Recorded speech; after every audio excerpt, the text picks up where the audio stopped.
first.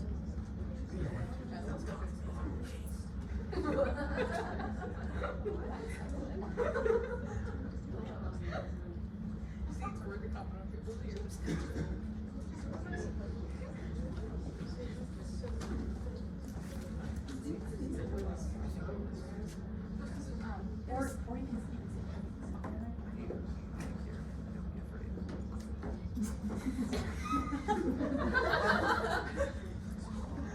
Okay, well, hello everyone.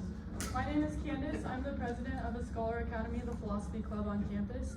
We also have Will and Allison here who do a lot. So thank you all for coming. Tonight we have our panel on suffering, and I'll introduce our speakers here in a second. But before we get started, I just want to take the opportunity to kind of plug our GroupMe and our Facebook. If you scan that QR code, you'll join the GroupMe, and we kind of send events in there. And then also a Scholar Academy on Facebook. You can like the page.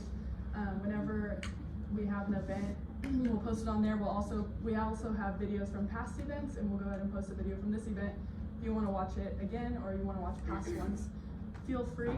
Otherwise, we're going to get rid of that soon. Otherwise, tonight, like I said, we have our panel on suffering. We'll answer some questions regarding that topic. We have Reverend Dr. Rasmussen from Holy Cross Lutheran Church, Dr. Fritzen from the Psychology Department, and Dr. Bent from Philosophy here answering the questions. So how this is going to kind of go is, like I said, I introduce them. We'll go ahead and take their seats, and they'll answer the questions that we've prepared for them. We'll give them a while, to reply to each other, any remarks they have on what other people on the panel said. And then after that, we'll open it up for questions from the crowd. Sound good? Okay. The questions that we have sent to them that they have prepared to answer are, is suffering good? If so, is it always good? Should we avoid suffering at all costs? What causes suffering? External causes or internal causes? For whom or what should we suffer for? And should you accept or avoid suffering? So I'll have you guys go ahead and take a seat up front.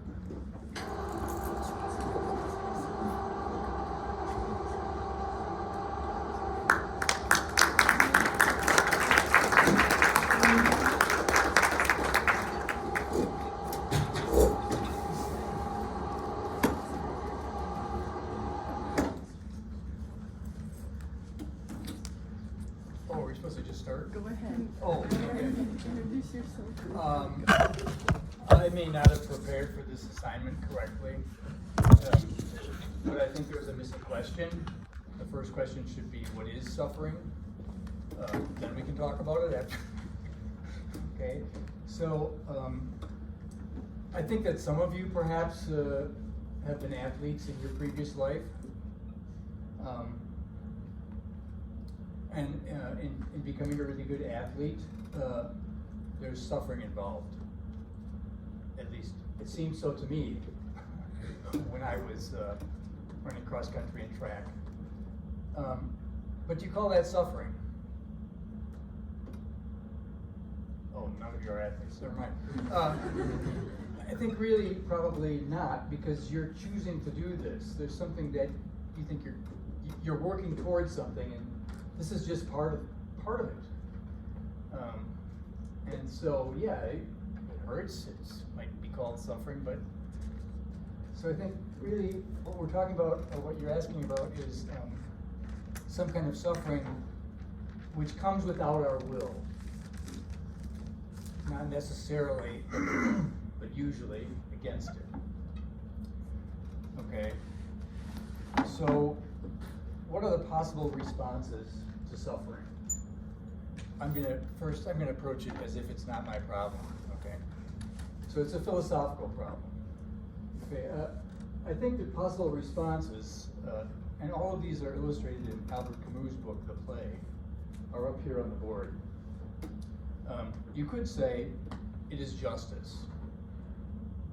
Those of us who are sinners would say, I deserve it. That's one response.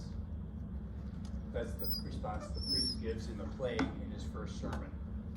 Suffering has come upon you, my brothers, and my brothers, you deserved it. Okay. The second response when suffering comes is mad revolt. This is illustrated in the plague by Dr. Rear, who goes so far as to start cursing about it. This is usually our first response too, even if we know it's justice, but maybe I'm just speaking for myself. Third response is resignation. There's nothing to be done. I think mad revolt and resignation are responses to suffering that an atheist can easily take. And I kind of think they're the only ones an atheist can take. Unless somehow he thinks that the world runs towards justice without God, which would be the top one. Okay, but the religious person, I think, is offered several other responses, and those are the last two. Humility, which is God knows best, which is something different from resignation. There's nothing for me to do. And then the last thing that the priest suggests in the plague, in his second sermon, is a humiliation to which a person gives their full assent, which seems to be something like this. Since my beloved has given me this, I want it. Imagine saying that about suffering. All right. We just celebrated Easter, those of us who are Christians. That's what happens on the cross. That's the right response if you're a Christian. It's pretty difficult, I think. For someone like Job, all Job's friends think it's justice. Job, of course, knows it's not. There's no one like him on the earth. And I think we have to see in Job's first response, which gets hidden by all the discussion afterwards, that his first response, the Lord gives and the Lord takes away, blessed be the name of the Lord, is the fifth possible response I have on the board there. Blessed be.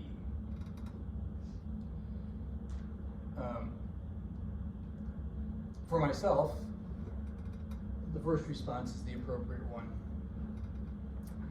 The trick of being someone like me is,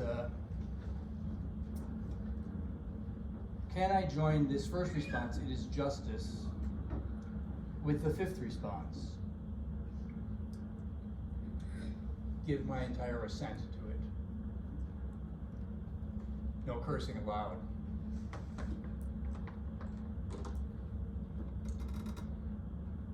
If it's possible to do that,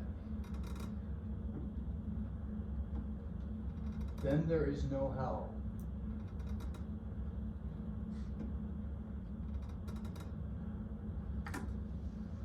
Or, if you want to believe in the place, hell is experienced as a place of God's love. If I can't get number 1 and number 5 together, the answer is no, I can't put those together. Then hell is in fact at least as hellish as Dante said it was, though eternal love made it also.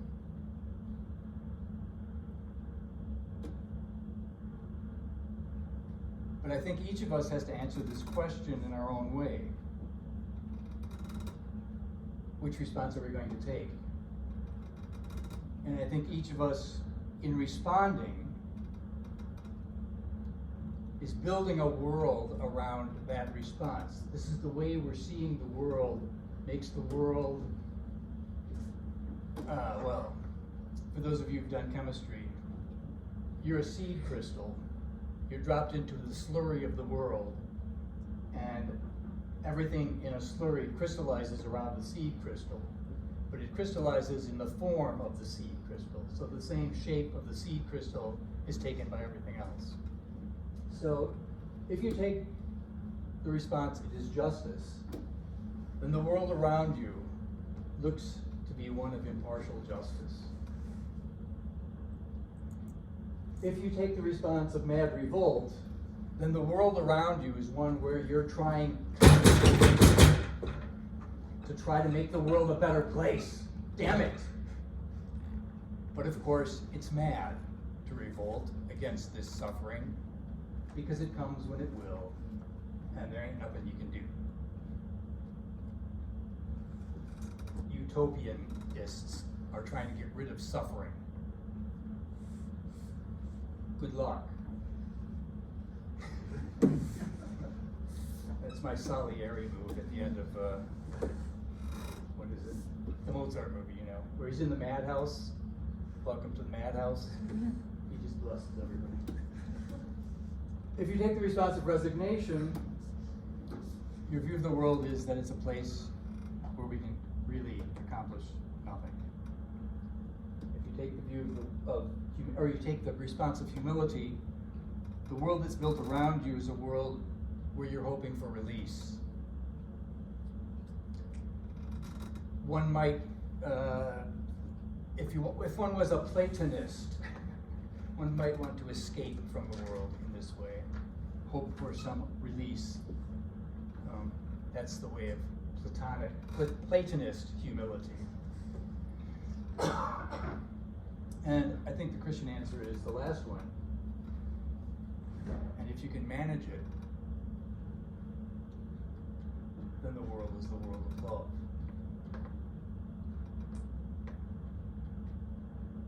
Did I answer all the questions? So, if not, we'll ask some later. Well, I'll see what I get for my grade afterwards. I'm going to approach. Oh, one more thing, Oh, go I'm sorry. ahead. No, it's okay. I'm sorry. One more thing. I want to tie this at the beginning. Being an athlete. St. Paul uses himself as an example of an athlete. The person who can put 1 and 5 together is the spiritual athlete. That's the game. I'm going to approach this from a psychological viewpoint. Quick disclaimer, the things that I share will not be the voice of the UNK Psychology Department, nor UNK as a whole. It's my views and expertise related to being a clinical psychologist and studying psychology for quite a while. So, my disclaimer. So, if you have any concerns or if you want to talk later, please reach out to me individually. It's really not about my department or the university. I'm going to approach from an idea from an angle with clinical psychology and social psychology primarily in mind, and I'm going to try to use a little bit of that structure that was given. But to start with, to follow your lead, suffering from the perspective that I'm taking would be a situation where it's not of one's own will. That suffering, something has happened, there's an experience or an inner experience, external or inner experience that we'll talk about later. But so I'm going to approach it from that standpoint. And to reiterate the question, is suffering good? There's kind of a fun saying in clinical psych that if you're a good clinical psychologist, what's the preferred answer? There's a couple students that should know. It depends. It depends, right?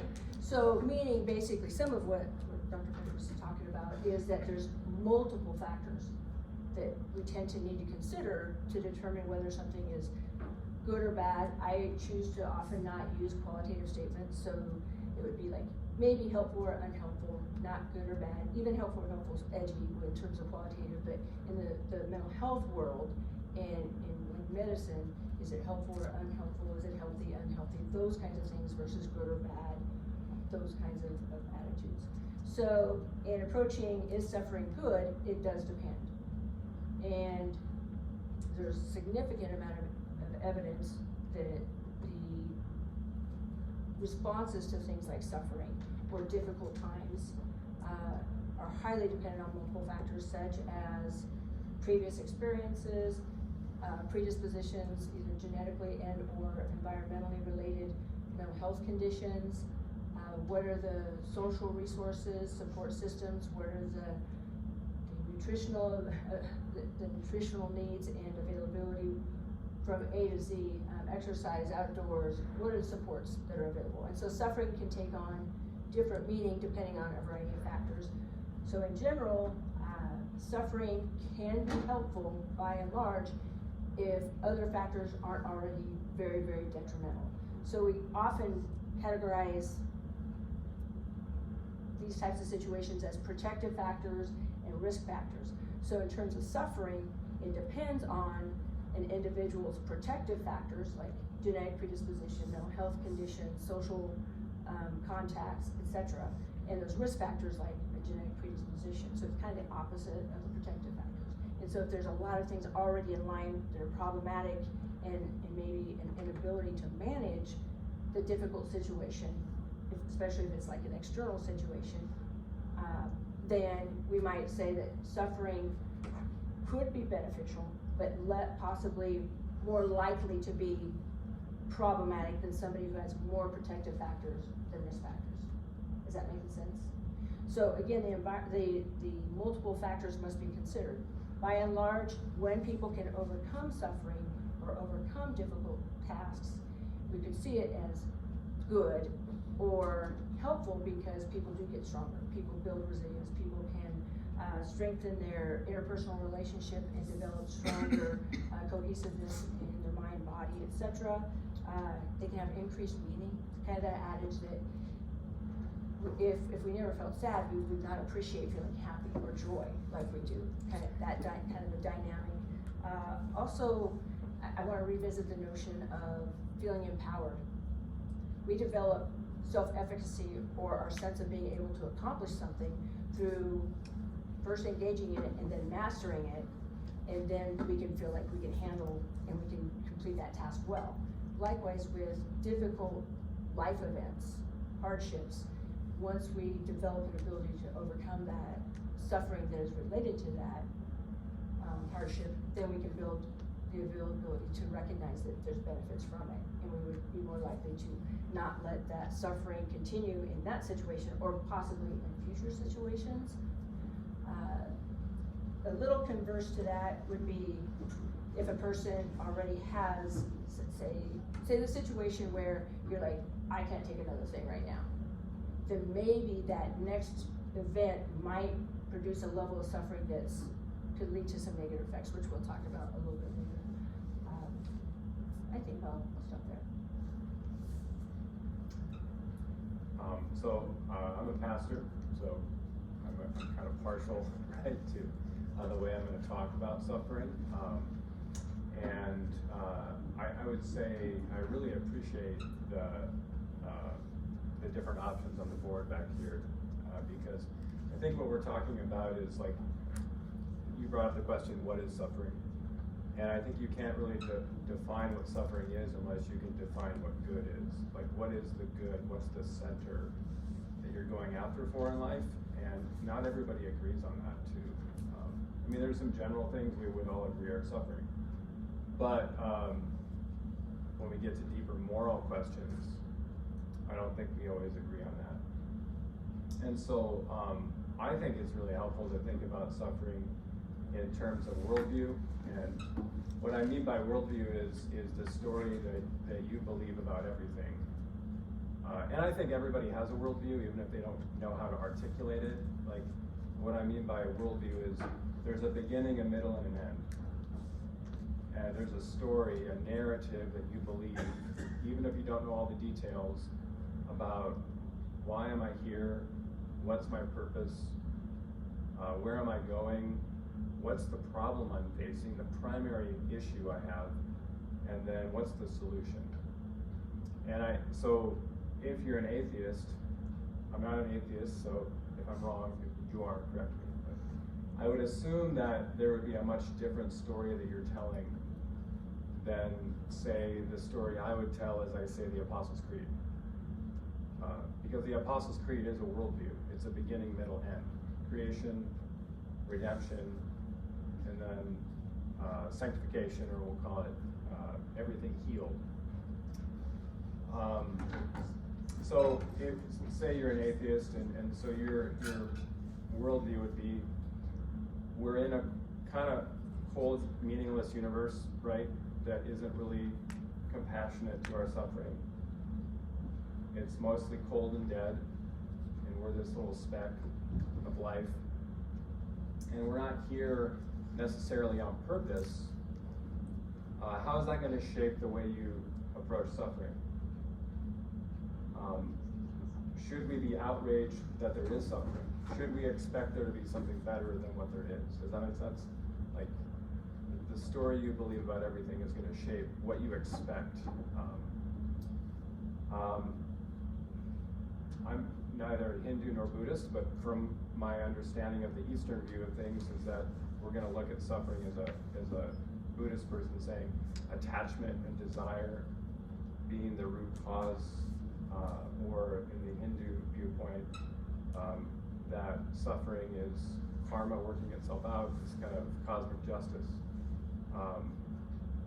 But as a Christian, as a pastor, as I help people to understand suffering, I always want to locate it within the story, the beginning, the middle, the end. And I think the Apostles' Creed is great for that. I mean, if you ever say the Apostles' Creed, whether you knew it or not, you're saying the Christian story of everything. Of course, there's a lot packed in there. But in there, in the Creed, I think it's really interesting that at the center of the Creed is suffering, right? He suffered under Pontius Pilate. And so is suffering good? Well, we would say, yeah, because that's a redemptive suffering of Christ. But we wouldn't say it's final because of Easter, of resurrection, right? And so when we say in the Creed, he rose again on the third day, we're talking about suffering not having the final word. And so in that sense, I'd say suffering is good, but not if it's left to itself. I mean, I'm convinced as a Christian that if Jesus wasn't raised from the dead, we wouldn't even know his name, right? Because I don't think we know the names of many people crucified from the first, second century or earlier. But anyways, the point is this, is that we were only able to look as Christians at that and say that suffering was good because of something that was better, the relief of that suffering. As far as our experience in this life, from a Christian perspective, what about suffering in our own life? Is it good? I would say left to itself, it's not. If you just have the suffering with no hope, it's not good. But because as the Creed continues, you have, I believe in the resurrection of the body and the life everlasting, and also that he will return to judge the living and the dead. That's a restorative, that's a justice, that's a healing, that's a putting things back in place statement. And so if you look at the whole story, you can say, well, my suffering, I may not understand why or what for right now, but it fits into this bigger picture of all things being made new.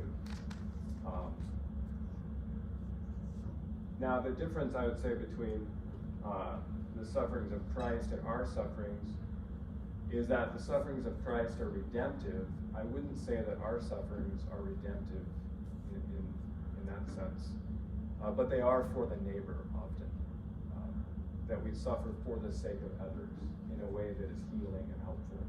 And I guess we'll talk about that more later. So in summary, I'd say suffering in and of itself is not good. But when it's connected to this bigger story of it being resolved and healed and overcome and not having the last word, then I think we can say it can be for great good.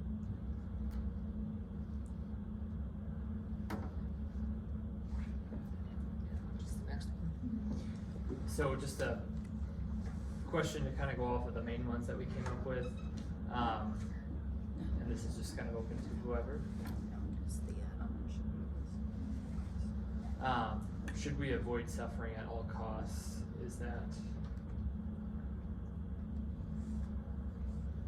Well, that depends on where you are on this chart that I've got up here. The person in mad revolt obviously doesn't want to be there, and not only tries to avoid it, but fights against it at every turn. The person who's resigned recognizes his powerlessness. The person who thinks it's justice, well, maybe you want to fight against that, and maybe you don't. And the other two don't fight against it.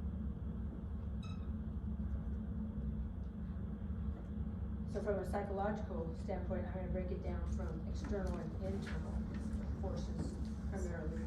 So, to avoid suffering, oftentimes there's external forces that don't allow us to avoid it.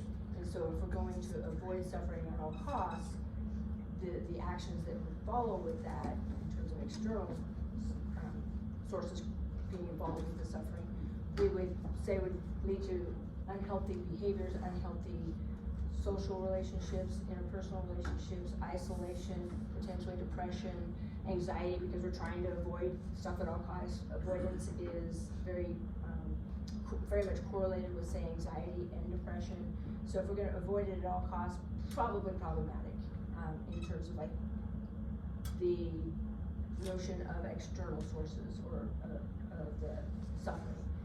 Internal sources, again, a little more complicated because there is potential value to suffering, again, depending on certain circumstances, and I think it's somewhat similar to this notion of like, if we can have hope that we're gonna grow and there's gonna be some benefit from it, and then there truly is, then that suffering after the fact can be a very valuable thing. If it's just suffering and there's no growth or benefit that comes from it, quite problematic because you can get stuck in what we would describe as like a mental illness or just maybe unhappiness or discomfort emotionally, and then it could tie to behavioral and internal thoughts, voices, or internal dialogue that are problematic.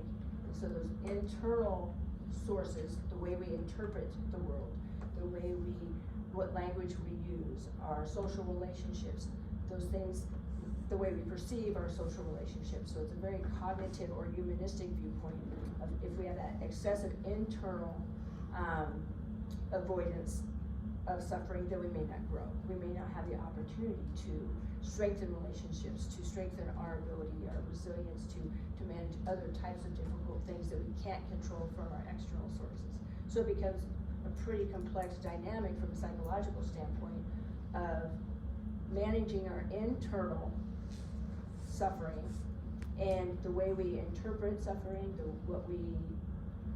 how we experience and perceive suffering and our past difficult circumstances, and how that's going to influence our future behaviors, because truly we will struggle if we avoid external sources of suffering at all costs, because it will develop some very problematic behaviors and attitudes and so forth. So I think it's a complex dynamic between internal and external sources, but building that internal resilience can help us to manage and minimize excessive suffering from internal sources and to better accept and resolve external sources that lead to suffering.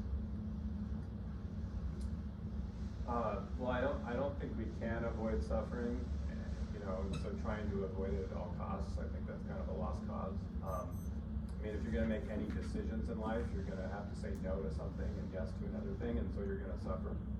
I think, but once again, I do think the story you believe about everything is gonna shape what you're willing to suffer for. And so, St. Paul, I think in 1 Corinthians 15, quoting somebody, said, "Let us eat and drink, for tomorrow we die."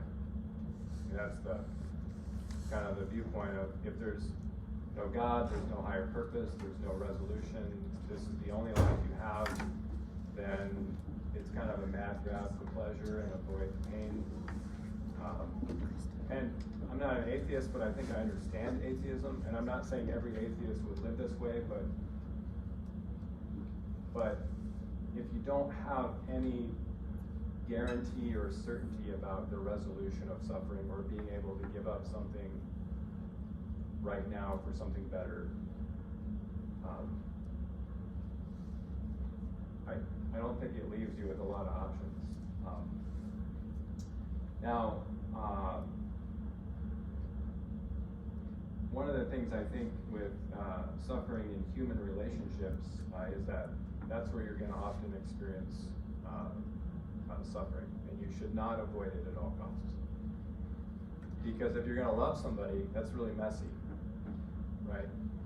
And if you're going to be, in any type of long-term committed relationship, marriage, parenting, you're gonna, if you avoid suffering, that relationship's not gonna work, right?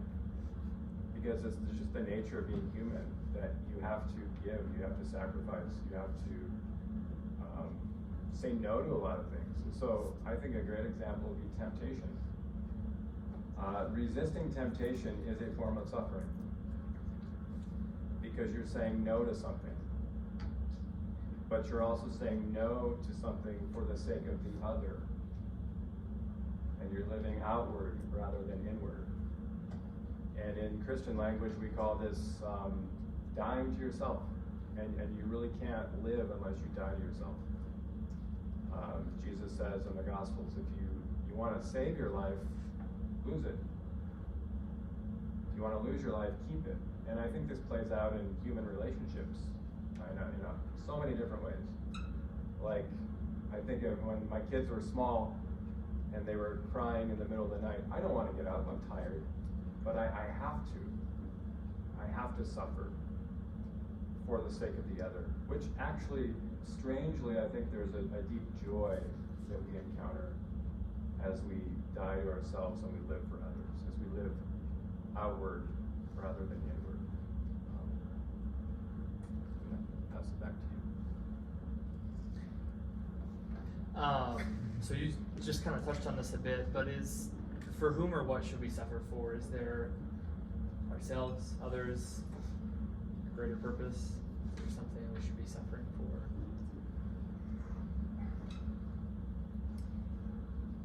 Well, once again, the mad revolt and the resignation, those two kinds of people, which I think are the only two responses for an atheist that are sensible. You can do the one or the other. You might choose something to suffer for, like an athlete does, right? But then my question is it suffering?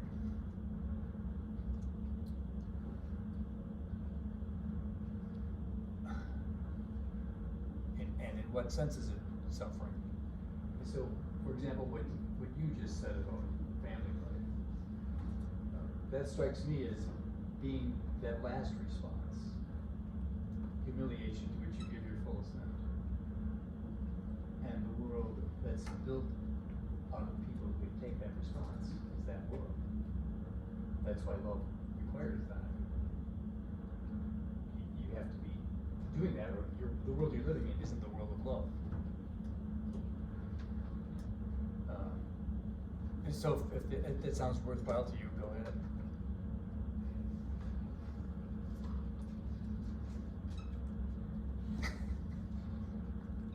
A couple of things I'd like to touch on is one, with your example again of parenting and getting up in the middle of the night, from a psychological viewpoint, with what I was sharing before about that internal dialogue, that internal perspective, is unfortunately there's several parents that don't get up in the middle of the night and do what they need to do. So your words were you have to, but reality is it's a choice to do that or not do that, to put yourself in that situation to suffer or to live by dying to yourself, right? And so, not that that's wrong language, but the way we frame it, the way we look at it is like virtually everything is a choice, and so we can choose to, in that situation, do it or not. But from a psychological standpoint, in those situations of choosing something over ourselves or putting ourselves in somewhat of a suffering situation, it helps to minimize possibly our own or others' behavioral or mental health concerns. So if I'm the parent who chooses not to suffer used kind of broadly, but in that situation, then I am significantly increasing the likelihood of my child developing an attachment disorder or a situation where they struggle lifelong with depression, anxiety, possible immune disorders, trauma, basically, which we know we have a great deal of research that is strongly tied to longevity. Those individuals who suffer early childhood or childhood trauma have a significant shorter lifespan than those who don't, on average. talking averages, right? So there's outliers always. But in those situations, individuals can choose to suffer, which is going to minimize potentially mental health concerns for themselves and or others, and can promote the ability to then extend beyond, and at some point that child then develops those same kinds of skills and abilities to manage suffering. Does that mean like whenever a child trips and falls and they're waiting to see what your reaction is, you scare them by being really upset and scared for them? No, but if there's no blood, maybe it's a situation where you help to promote them suffering by saying, oh, you're safe. They just fall down, they trip or whatever. Oh, you're safe. And if they start crying, then you make sure you attend because there's maybe something going wrong. But oftentimes children really are looking to see how we react, and so we can help them to overcome challenges or difficulty or other forms of suffering by being present in models of how we manage suffering or resilience or those kinds of things. I went a little bit veered in terms of that example of going from the parent suffering going in the middle of the night to just really promoting resilience and empowering a child to overcome difficulties so they experience suffering, but they don't get stuck in the suffering. Kind of a dynamic. So, also real quickly, depending on the psychological foundation or theory of one looks from, say existential psychologists would look at this notion of suffering from this notion that it's inherent to the human condition. Again, it's how do you not suffer? You can't avoid it at all costs perspective. And that if we can face it, we can look into it, we can explore the experiences, then we're able to overcome them, and again, be able to own our components and develop perspectives and attitudes, kind of melding into a cognitive, psychological perspective. Then we can interpret those life situations differently, and our perspectives then will influence how we manage future suffering or difficult situations. So cognitive perspectives, interpersonal perspectives, existential perspectives are all key players when we look at overcoming and managing suffering so that it doesn't develop into problematic mental health conditions. So for whom or what should we suffer? I would say for truth and for people. And what I mean by truth is that's going back to that, what is that good that we're orienting our lives for, that thing that's bigger than us. You can think about that as, you think of in Christian faith, we have martyrs, those who suffered for something greater than themselves. They said, I would rather lay down my life than deny my faith or deny my God. That's not just related to Christians. I mean, you have people who are martyrs for causes, although the word martyr means witness to the resurrection or witness to faith. Maybe those, I don't know if we'd use a different word, but somebody who gives their life for a cause. But then I'm really interested in suffering for the neighbor. And by neighbor, I mean everybody. There's no restrictions to that word. It means anybody. I mean, I think the story of the Good Samaritan is a really good illustration of that, of suffering for, and pouring yourself out for the person who's not like you. We could probably hear that right a little bit more, especially in our nation. But when I use the word neighbor, I'm also talking about vocation. When you hear the word vocation, you probably think vocational trade school or something like that. But what I mean by vocation is a calling, and this is something that is sort of a Lutheran distinctive. Is this idea of in the Lutheran Christian tradition, Luther was really big on vocation. Vocation meaning that you have a calling from God, and that calling from God, he calls this a mask of God, meaning it's God serving you through people.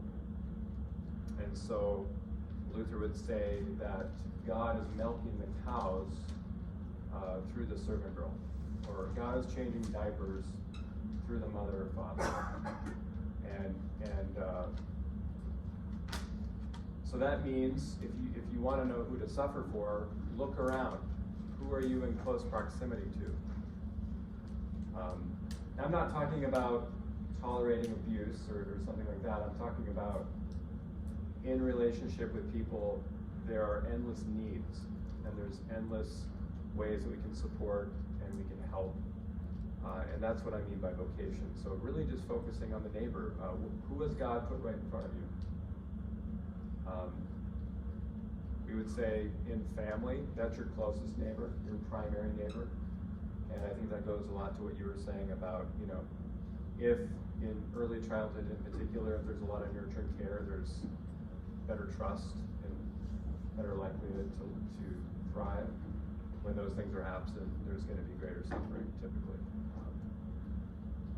So I love what Luther says. He says, if you want to read a good book, a lot of you are in college, so you have time to read books. Gustav Wingren, W-I-N-G-E-R-N, wrote a book called Luther on Vocation. And I just love everything he says in there because he's talking about life is not boring when you realize you have callings and you have neighbors to care for. You've got all kinds of ways you can pour yourself out, which of course comes with suffering.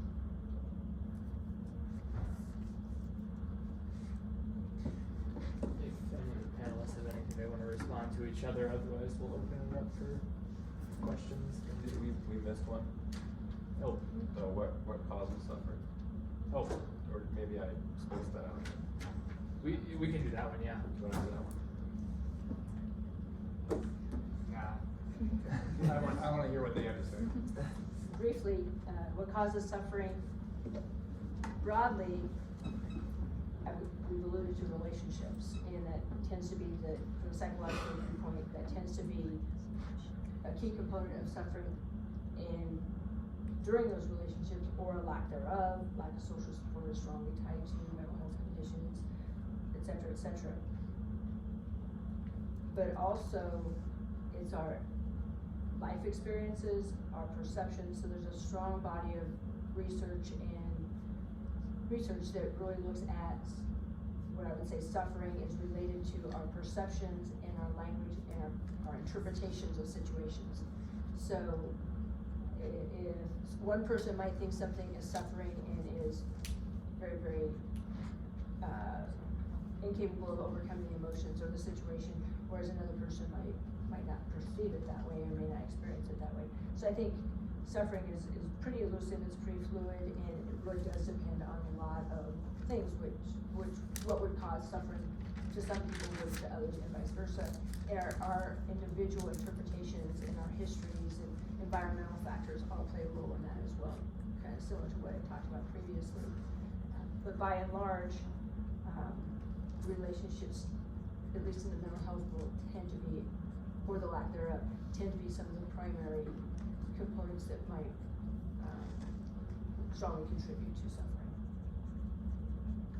I think one factor too is this, like, if you're suffering but you don't have any meaning attached to it, and so and you talked about perception, and I think that has to do with meaning, because what is the story that we're telling ourselves about the suffering? And if you're in it and you don't know why or for what purpose or what greater end, if it doesn't fit into anything bigger that's hopeful, then I think that compounds the suffering. Because I've known people who've gone through just incredible, like the kind of stuff that you would never wish on yourself or anyone else, like just really hard stuff. And I'll see that person going through that suffering and they're able to attach meaning to it. Whereas another person might have even a lesser suffering, but they can't attach meaning to it, and so they don't know why, or they're beginning to speculate about suffering.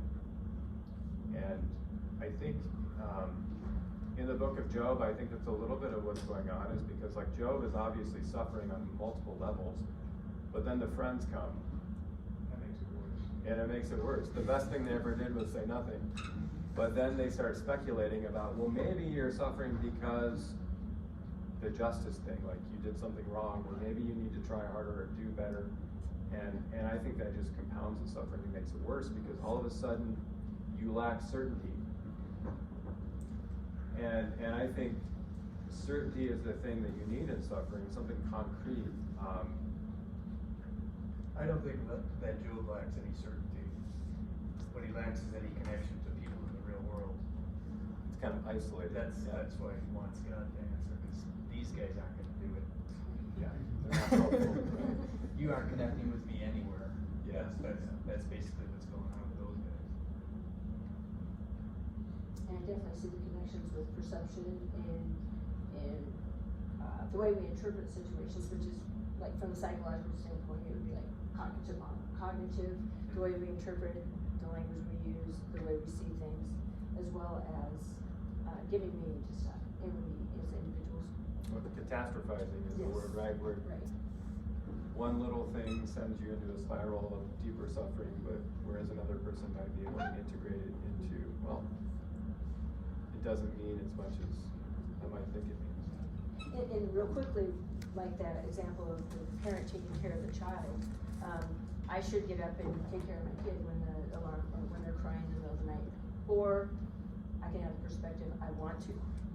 And so instead of I should do something, I want to do something, it alters it. And it does, the I want to kind of helps us to own it. It also gives purpose and meaning to it versus I should, which is this unknown power that is just, we're just telling ourselves, I should do this versus I want to or I will. And then it does give it purpose and meaning, and it moves us to action in a direction that we would think would be socially sanctioned and minimize negative stuff happening. Questions? I'll ask one to get it going. This is one I have. Are there different, so C.S. Lewis talks about the 4 loves, and there's different types of loves. And I feel like suffering, I'm not saying suffering is the opposite of love, but I feel like it's used in the same way, where it's just kind of a broad term to cover a lot of different things. Are there different categories or levels of suffering, like suffering from a lost family member versus a physical pain versus, is there any way to categorize or levelize suffering in that way? Well, you just did. There's physical suffering, there's, relational suffering, spiritual suffering. For example, if you think you ought to accept with full assent the humiliation of, and you can't or you don't, there's a struggle going on. Right, so there's obviously different kinds.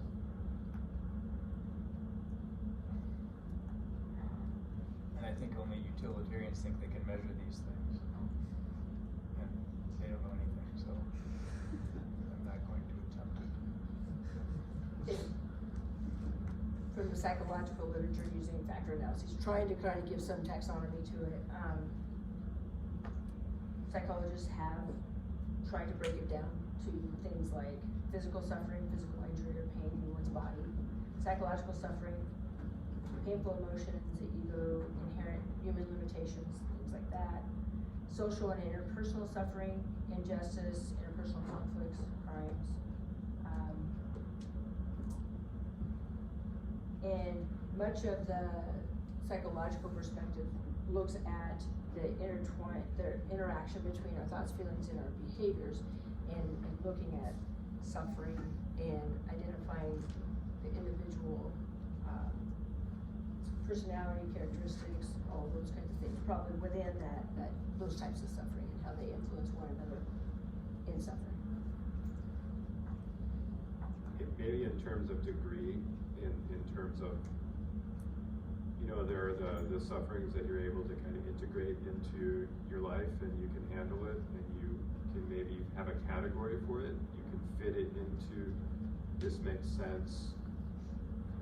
But then there are those sufferings that you're not really prepared for, and that really that could even challenge or even puncture your worldview and make you have to kind of reassess. Doesn't mean you're gonna abandon your view of everything, but what's the education term when you learn something new that shakes you up and you have to reassess? Cognitive dissonance, right? Well, I think there's some things that we encounter in life where we're thinking, I think life is pretty good. And there's some bumps in the road, but then if you encounter, I mean, it'd be interesting to think about Job that way, because what was his degree of suffering until it all kind of came down, and that made him ask a lot of questions and reassess. So, yeah, I think there's different degrees in the way we feel it and it impacts us. I'm thinking of people who come to me as their pastor and want to talk about suffering, and sometimes they're able to kind of integrate it and think about it and see where it fits, but other times they have no words or category for it. I think that can be really difficult.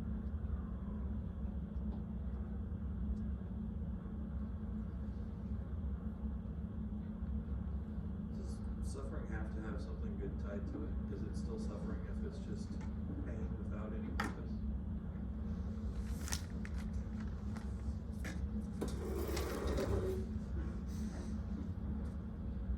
I think that description is a confession. Okay. Multiple choice test, I don't give them very often in philosophy. Where are you? You say that. I suppose you'd be at resignation. But that doesn't mean that there isn't a purpose to it. No, That's just my means view that's of where it. you are at it with it. Right. And so there's not like. I mean, these are just different world views. You're living in a different world, depending on which one of these things you do. Sure.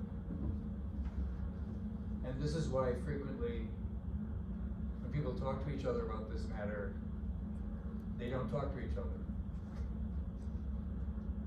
I'm thinking like, is hell torment or is it suffering? Is there a difference there?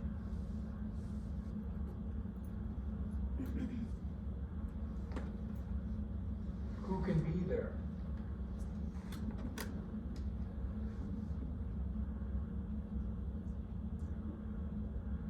The fifth person can't be there. Right.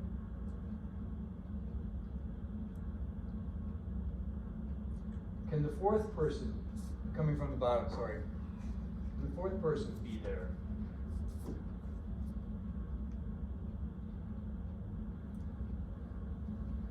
Possibly. If there's a God of love, I think not. Okay. Who can be there? The top three?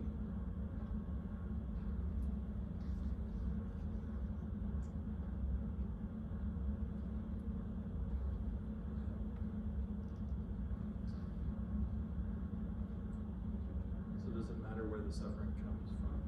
Who causes it, or who instills it? Like the child that's hungry and crying in the middle of the night when the parent doesn't go, is the child suffering because of the parent? Is that suffering or is that torment? Is that suffering or torment?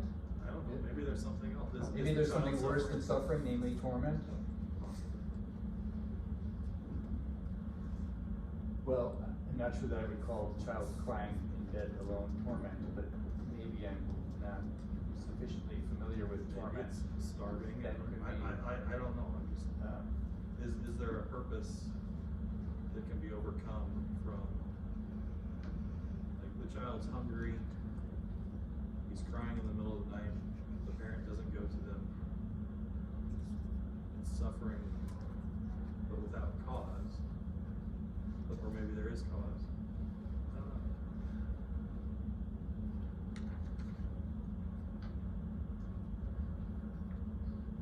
You wanna know where the cause of the torment is? Is that fair? Or is it? Well, The- once again, it depends on which of these worlds you're living in, it seems to me. Is the child mad revolting against the Perhaps, hungry? but if it's a child, the problem is, I don't know that they have that kind of emotional capacity. It might also be true of most adults.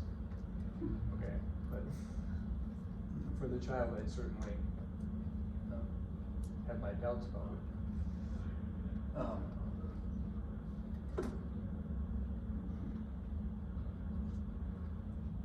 I forgot what I was gonna say, sorry.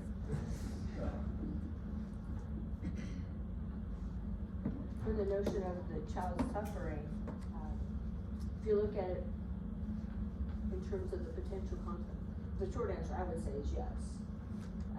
And mostly because on the backside, the consequences or the potential or the likely consequences of the lack of being attended to results in very negative outcomes. Again, those outcomes, however, can be overcome with intervention somewhere in recognition. And one night of suffering is way different than every night, or so forth. So a lot of those factors would also play a major dynamic in suffering and in the potential consequences of suffering.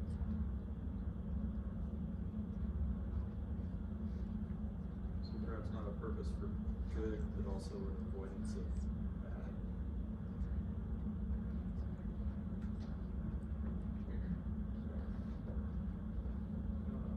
Still trying to figure out what suffering is.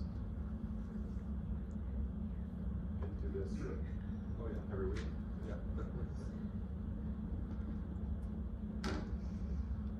Can you say the question again? Go back to the beginning. The one about what is suffering, or the child. The initial question you asked about, does there need to be? Does there need to be a purpose, or I guess an anti-purpose, in the sense that avoiding something bad or moving through suffering to get something good, for it to be actual suffering? If there's no purpose, is it suffering, or is it something? I mean, it feels like it would be something worse if there's no purpose. So maybe there's not something that has a purpose. Okay, I think the child could be, when the child's suffering, he could be feeling any one of those three. Right? Now,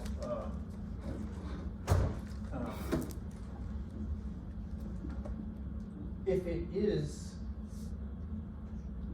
just taking it's taking it in humility and hoping for release, then the child must have some kind of feeling for something better coming along. But it seems like the child might not have any idea of anything better coming along.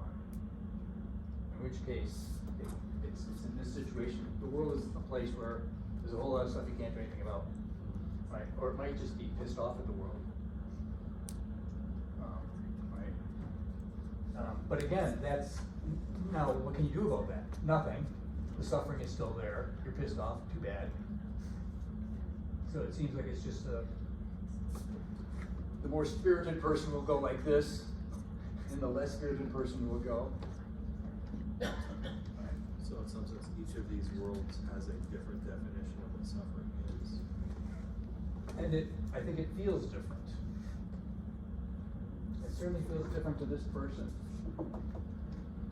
than to this person in the plague. This is the doctor, this is the priest.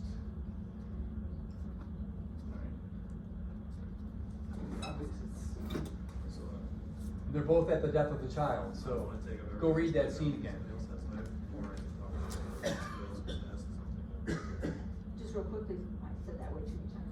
From the idea, the question specifically about is it suffering and from the psychological perspective, it was certainly suffering.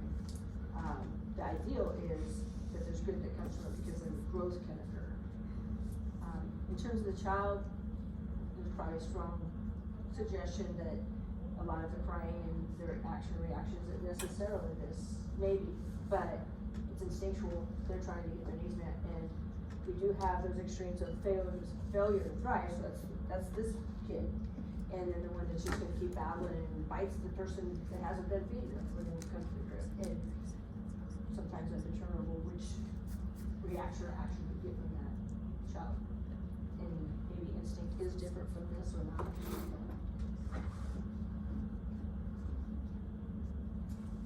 Do you think that resignation could lead to the beginning of humility?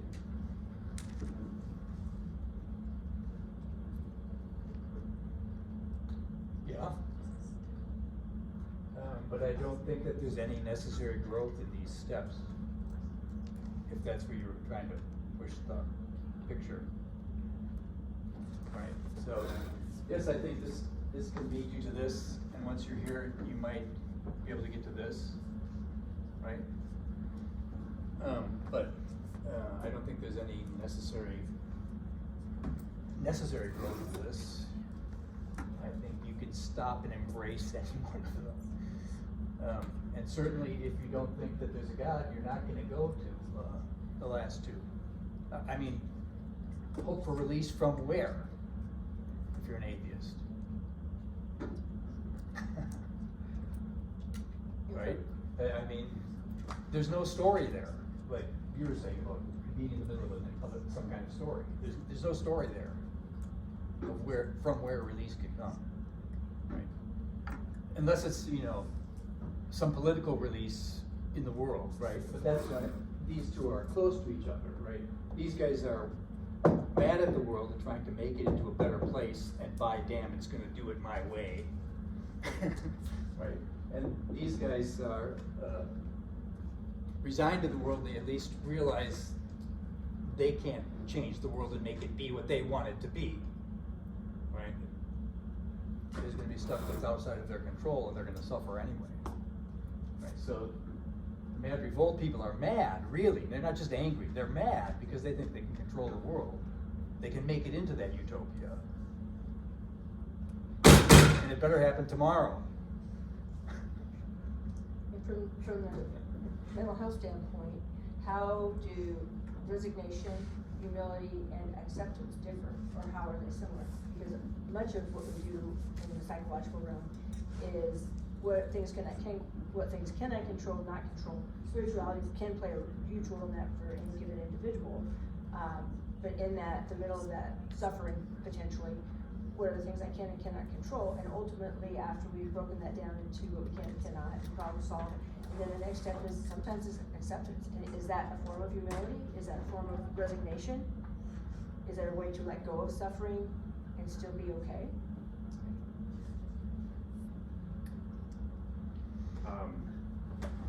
Yeah, the resignation to humility thing's interesting because humility, I think, is a really big theme in Augustine and Luther. He has Heidelberg Disputation, which is a lot of theological arguing among Augustinian monks, and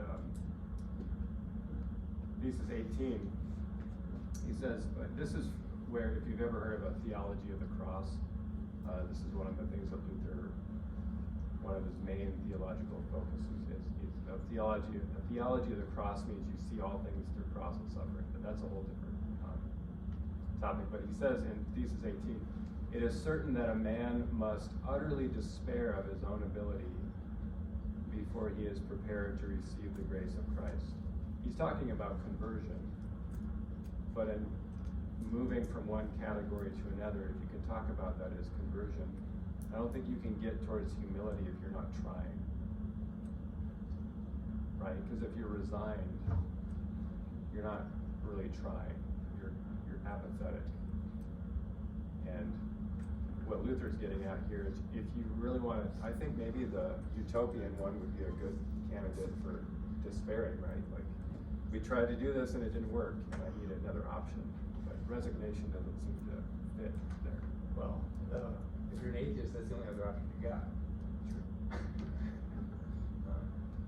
And, I mean, you see this played out in the novel. You should read the novel, it's really good. It's the play. Good bedtime reading. Probably not. I saw a hand way back there. Did you have a question, sir? Well, it's interesting, The suffering, I think, would everybody probably agree upon that, they are the agent of the, most, damning suffering they have with their own conscience. I would assume every one of us finds things in themselves at the end of the day that they're sickened by. And those, of course, that they're really sickened by, you don't want anybody to know about it. But what kind of creature is this? The animals don't suffer, they don't suffer, they don't have suffering, they have pain, but there's no suffering for animals. So the idea of it, I find it very odd that atheists, for example, if you think you're an animal, there's no suffering for animals. There's no redemption for them, it's just pain. So more important that we are assuming, of course, in all this, that suffering is somehow a bad thing that we suffer. That's the human condition, the animal that we suffer, there's pain and agony in our world. But the assumption is, well, suffering's bad. There's no examples. You have to have an example, always look at what suffering you're talking about, a child, or you got a person like right now in Iran, what's going on, they're unleashing this incredible war, and Israel could respond, you're gonna see the suffering of millions played out before you. And that will affect you in this suffering, and all this, are we connected together to all these other creatures in suffering too, somehow or other? What kind of story do you have? In the Christian story, you're obviously connected to everybody, right? You were talking about the Buddhists. Well, the Buddhists, the whole world's an illusion and suffering. It's just detach yourself from the world and don't suffer at all in Buddhism. Just transcend all suffering and overcome it and just meld into the universe, right? So a complete denial of any suffering whatsoever. And when you go in the East, how cheap is life in China and Japan and Korea? How cheap? What sanctity is there for human life in that world? What's your answer to something like that? What do they see the value of a human life in their story? And there is none. Is that true? Well, it depends on what story you're in. I mean, right? Well, the Buddhists. Yeah. Well, I'm not a Buddhist, but I mean, as far as I understand Buddhism, it's this, and just, I guess to comment on that a little bit. Well, from a Christian perspective,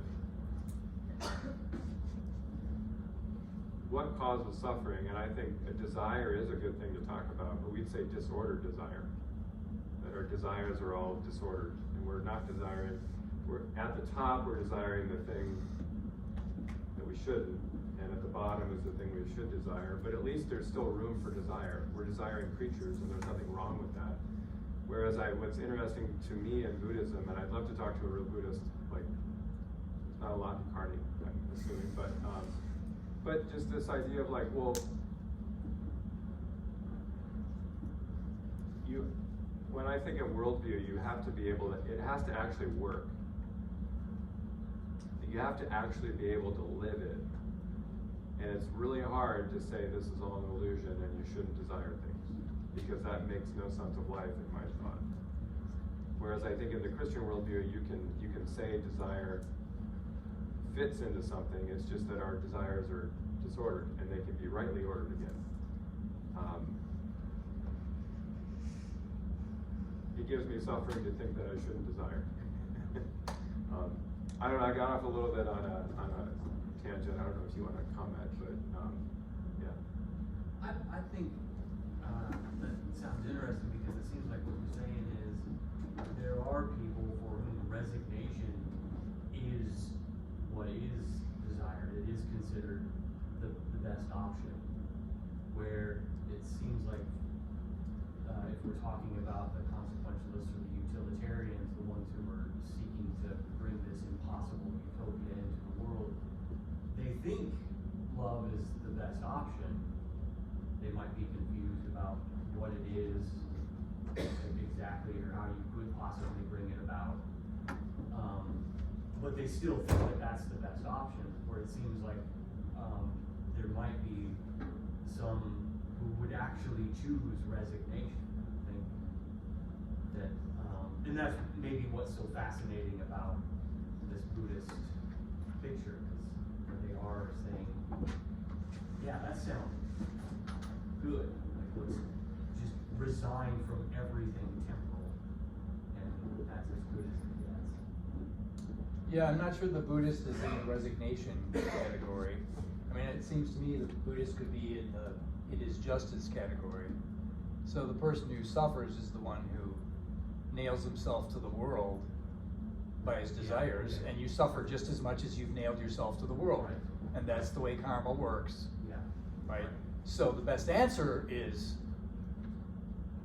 understand that the world and your desires in it are It's a form of illusion, justice, right? right? And then you won't suffer, right? But whether there's a real you there to suffer in the beginning, that's another question about Buddhism that I have, and that's where I think Tom's question was coming from. If there isn't any you there, then what's a human life worth? There's no subject, right? So. My point is, if man is just an animal, there's no human worth whatsoever. Well, that's true too. But when you were bringing up the Buddhist point, that's a different Human problem. worth at all, any more than cattle. It's a strong opinion you feel and gets you emotional, but there's no value to your life whatsoever. Well, and there I think you just have to talk about preference, right? We prefer certain things. If somebody's an atheist, they have to say when it comes to good or evil, we can say we prefer. And it depends on who's preferring. Right? It's just a preference. It's though. a preference. There's no absolute. But it's not related to anything transcendent or object. Part of the assumption too is that suffering is the underlying assumption. All is that suffering's a bad thing. That's part of the assumption in there. And when you look at suffering somehow bad, animals aren't distraught by that. It's not even in their psyche. They don't have the ability. Man's the only creature who can reflect and have self-awareness. And so suffering, you have to have a story. Why is this? We're the only creature who knows we're going to die. We're the only creature capable of self-examination that can bring about your own abhorrence with what you do yourself. And that would create a suffering on any kind of scale. How would you rate that where you can absolutely be sickened by what you do? Is that a good thing? That kind of suffering? And your answer is going to be, why? Well, we haven't talked a lot about conscience, and I think that's a good one too. Just we talked about physical suffering, we've talked about relational suffering, but also the conscience and how, I think it's a fascinating question of how you approach that from any discipline or from any worldview is, what do you do with guilt? What do you do with someone who cannot be ashamed of themselves? It's called a sociopath. You can put a label on them for Let's sure. take a label. Yeah. We can probably predict behavior to some Pardon? degree. We can obviously put a label, but we can also predict behavior with at least some accuracy. Yes, but what can you do to that for that neighbor? I suppose the best thing to do is lock him up. For his own good, I'm serious. That is a really good question. I think quite a few in here have read the Brothers Karamazov, but if you talk about that character, it would be Fyodor Karamazov, and there are all of these responses to him in that book. Of course, Alyosha loves him with full assent. I think Ivan revolts against him. Or would it be Smerdyakov who's revolting against him? Sorry, maybe I shouldn't have brought it to this point. I'm sorry. What's that?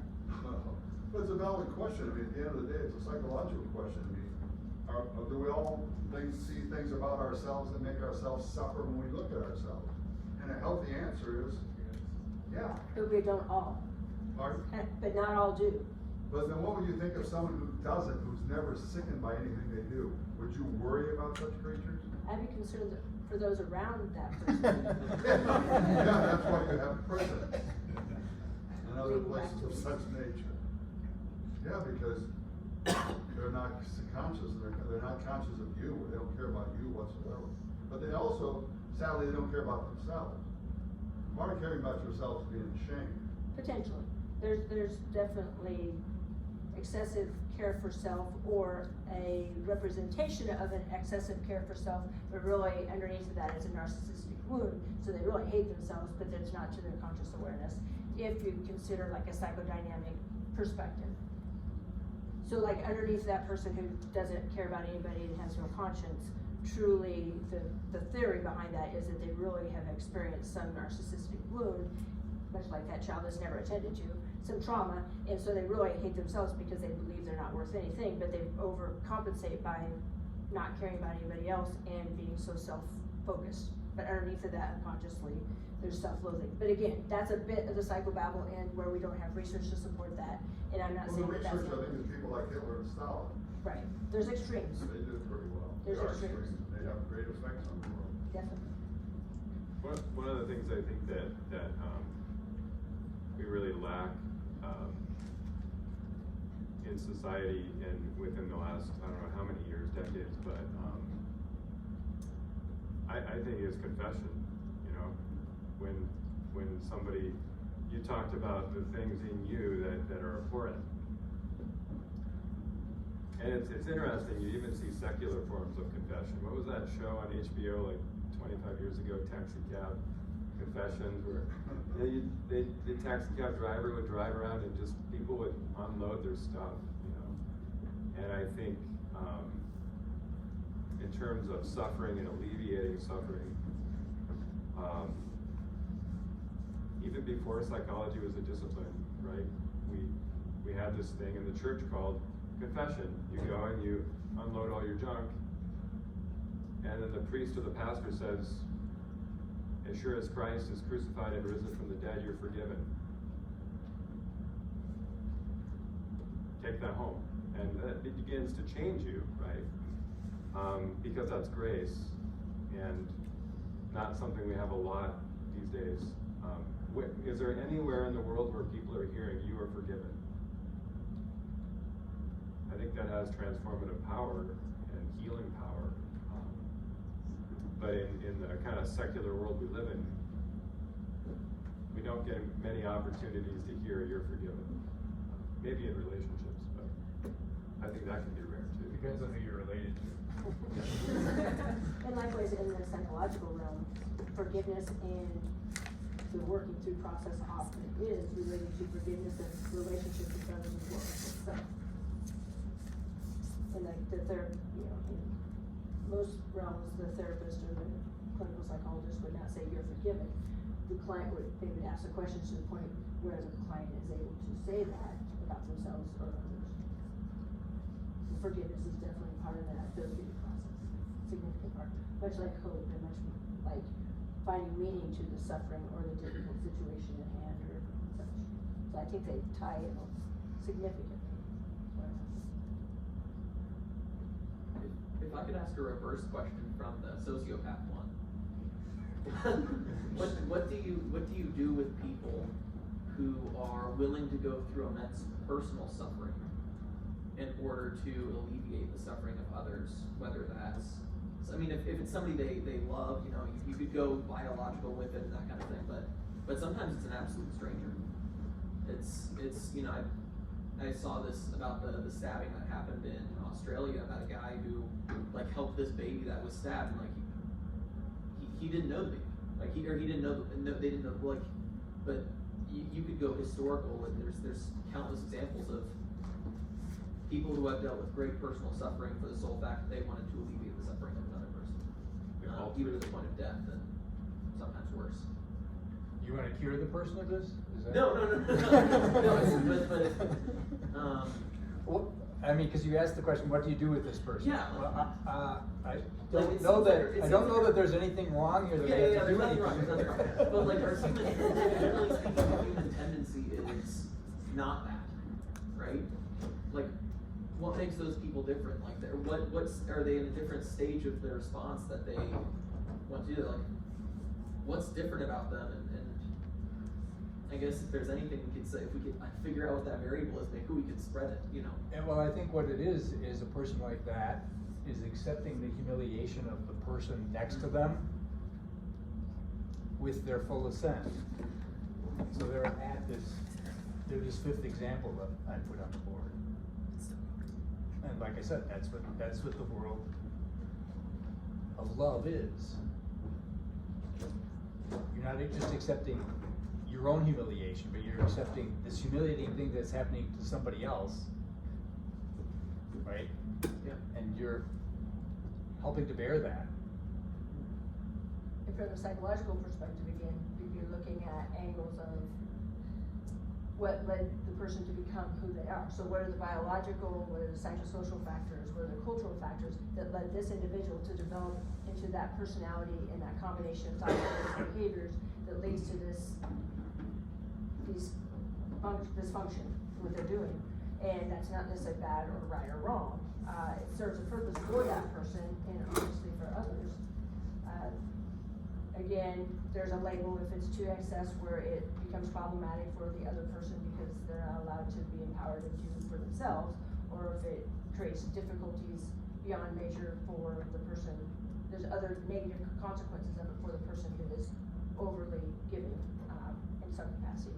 Codependency, so a person who remains with the alcoholic over and over and repeats the cycle and does not do any benefit for the alcoholic and destroys the lives of their kids or whatever scenario you might be. That would be like a label you could use for the opposite extreme of the caring becoming too much because it becomes enabling and problematic.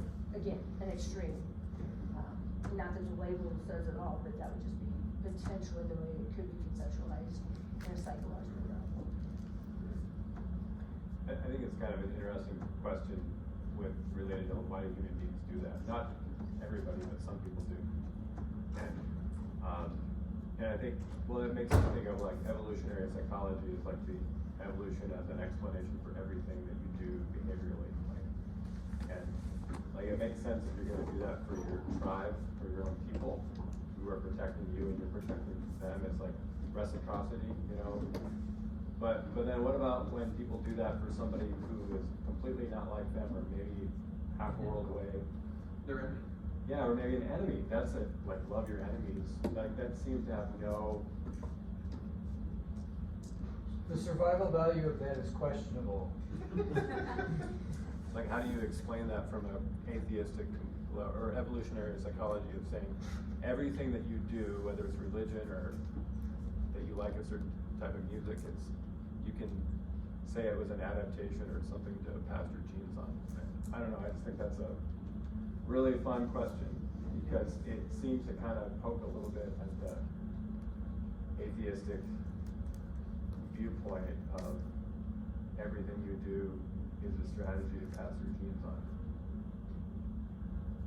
You know, So broadly from a psychological viewpoint, the evolutionary psychology perspective is really way too narrow because the biopsychosocial approach would be much more evidence-based practice and recognition, yeah. And I guess one of the things that came to my mind too, and I'm definitely not the theologian, is martyrdom. You know, a person who might be in a situation where, you know, I'm gonna do good no matter what, and this is what I believe, this is who I am. You know, missionaries and some of those kinds of individuals. Well, so I wonder if somebody who's completely secular in their approach would say that altruism would even verge on mental illness, like it could be a type of. The Good Samaritan is codependent on the guy. Is that what Richard Dawkins would say? I don't know. Only if it's an excess and it becomes a problem to their world or the others. So the Good Samaritan wouldn't be in this He's situation. spending an awful lot of money for somebody who's from an enemy tribe. That sounds really stupid to me. And I wonder what role spirituality or set plays in that too. And Yeah. depending on the religious belief system too. I think that terminology used, humiliation with full assent, like that's the cross, isn't it? That's exactly what I said, yeah. So maybe I just wasn't here for that part. I want to turn another question on its head, like he kind of did. Earlier we said, should we avoid suffering at all costs? And now we've sort of said that suffering can bring about good, so should we cause suffering for good? I'll let you volunteer for that position, Eric, and I'm out of here. I think it depends on the purpose, in the sense that I can assign 50 math homework problems every night to my students and cause suffering, right? But if I do it just so that you have busy work, that's not really good. But if I do it because I know that you need repetition to get these things done and to learn these things, maybe that is a purposeful suffering. Well, and I certainly think that in certain cases, it's like the athlete that I started with. And certainly in the military, you're taught to run towards the danger. Okay, that's what we're doing here. It's like the athlete. You're running towards this suffering. But now is it suffering? That's the question. Or has it become?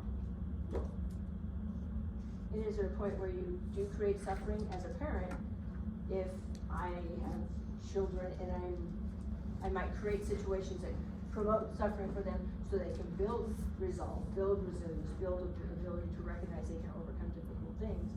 And so even though we chuckle of creating suffering for people, without a doubt I did that intentionally because their lives were by intent hopefully better than and easier and less complicated than mine was.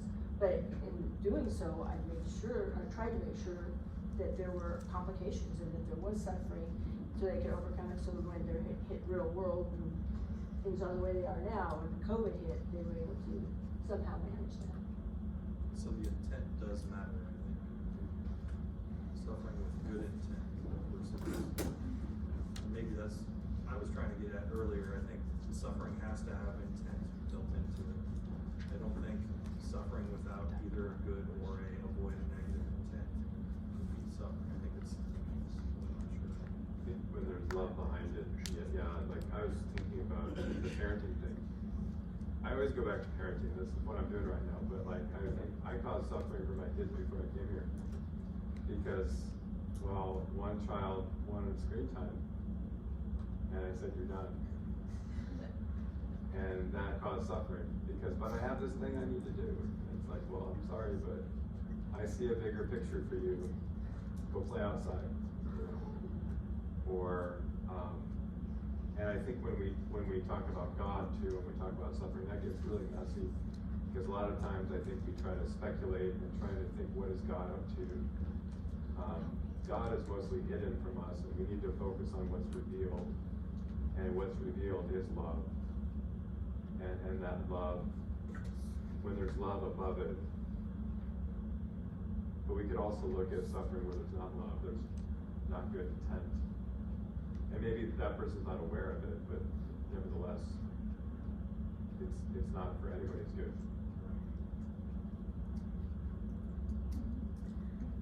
I have a question for Pastor Rasmussen, only if I heard you correctly the first time.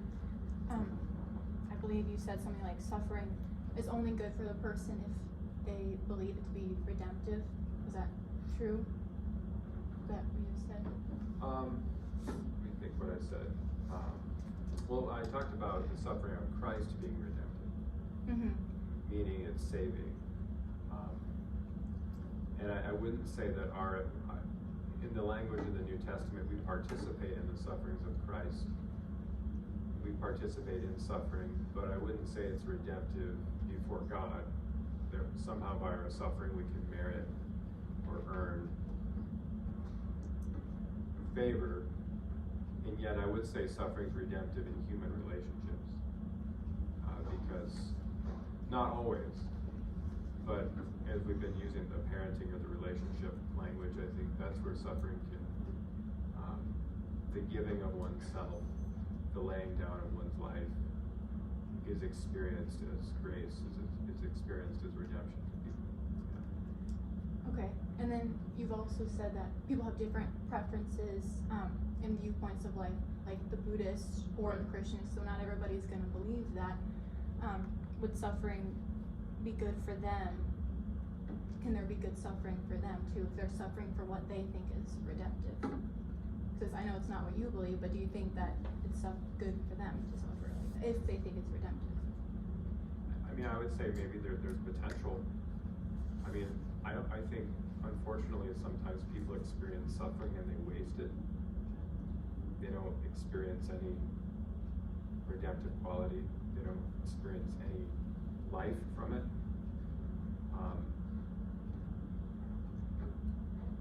I think of in Genesis, in the story of Joseph, where he was able to look back at his whole entire life and somehow begin to connect the dots and say, you intended this for evil, but God intended it for good.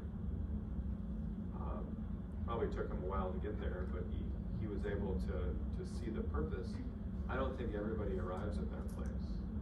You know, I think of the resignation or the mad revolt. That would be an example of, seems like suffering's kind of wasted on somebody who refuses to accept any positive outcome from it. If somebody is receiving positive outcome from their suffering, but if you have two people suffering for different things, like a Buddhist and a Christian, and they're both receiving what they believe to be positive outcomes from this suffering, is that good suffering for both of them because they're receiving something positive, or they believe they're receiving something positive?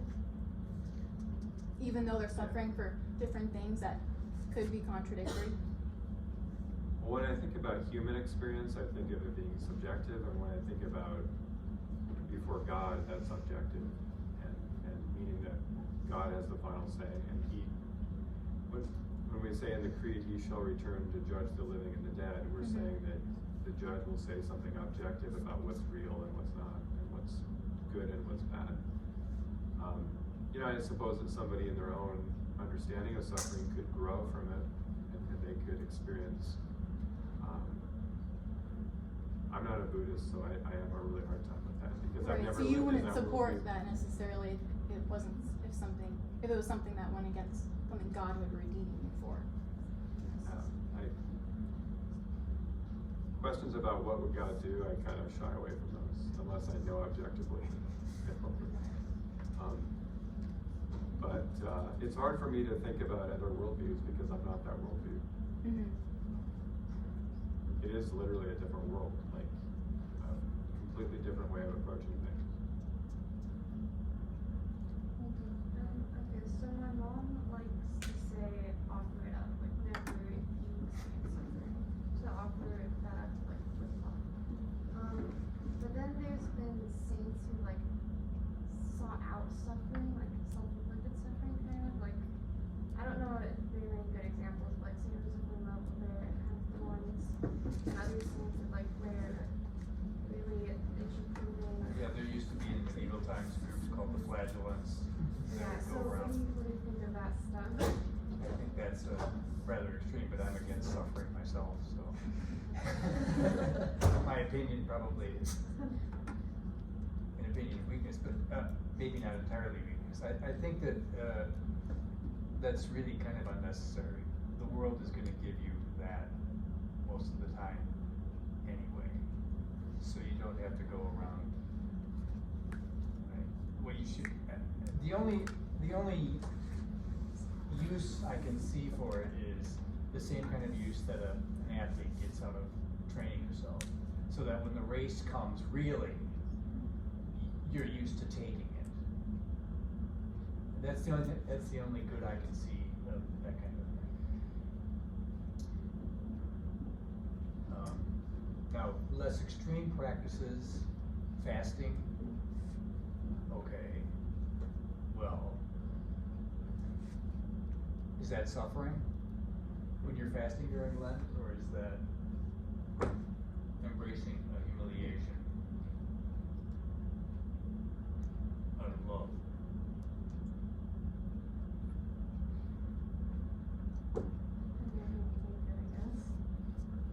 But I think it's one of those things that the people, mad revolt and resignation, certainly wouldn't have any truck with, right? I mean, why go there, they would say. Right? I think that there is a place, like you said, for discipline, like discipline of the body, and thinking of fasting would be a great example of that.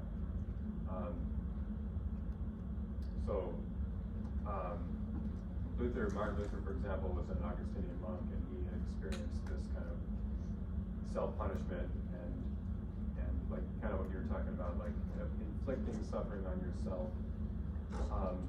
But the point that Luther makes is that if you are being faithful to your vocations, your callings, you don't have to go look for suffering because it's going to find you.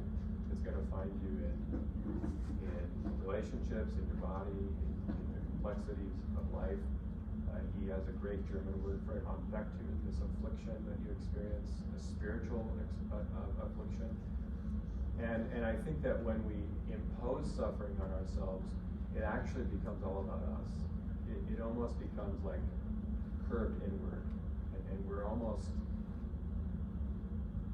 focusing on ourselves, which is not the nature of love. The nature of love is outward. And so if you're going to look outward, outside of yourself, and look at your neighbor, there'll be plenty of opportunity to suffer. You probably don't need to add to it. So that's what I'd say to that. And from a psychological view, without a doubt, suffering would be possibly seen, depending on the extreme in a situation, would probably be seen as a mental health condition, quite problematic. I think we have one more question and then we'll go ahead and call it. So just looking at the Christian's perspective, like the ultimate suffering for a Christian would probably be hell, because as Dante says, like the deepest level of hell, that's the farthest away from God's love. It's frozen there. There's no fire of God in hell.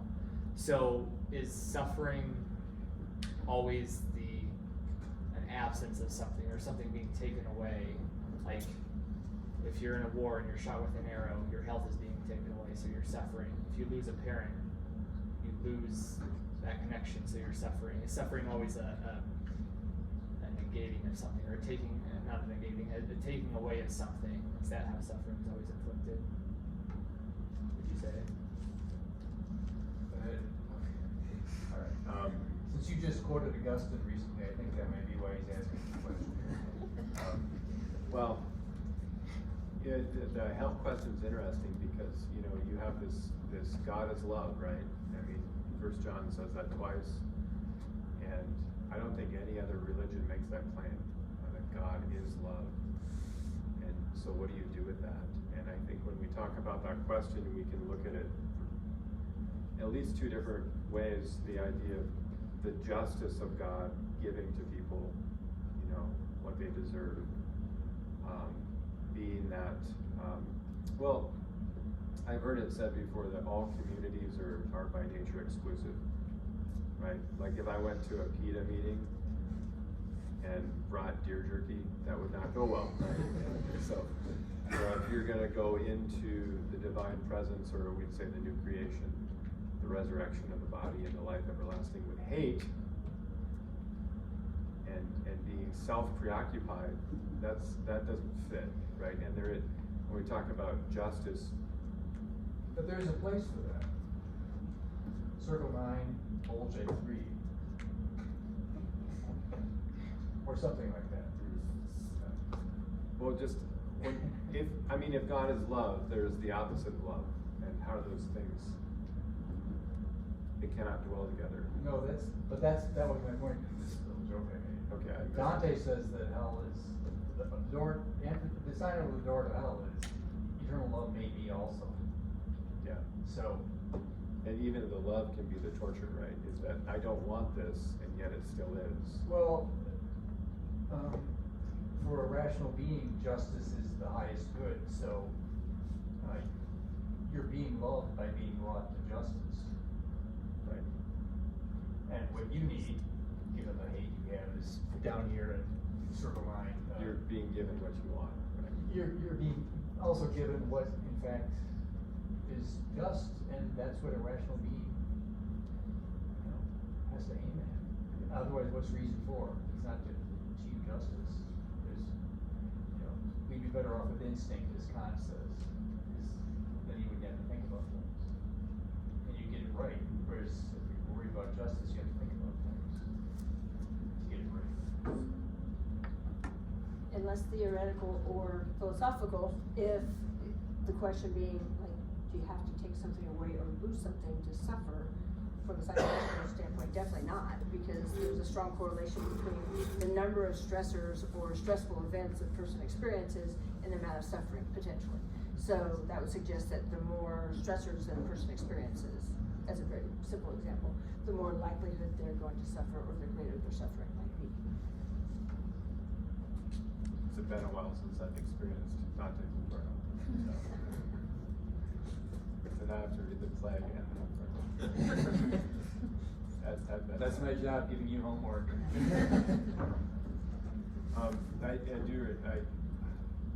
The health question, I think it is possible to run in circles on that one.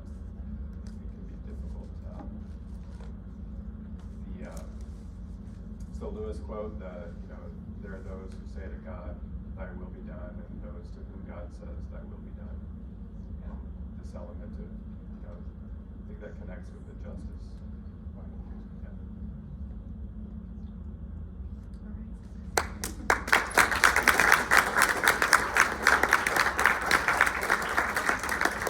Thank you guys so much, and thank you all so much for participating and coming.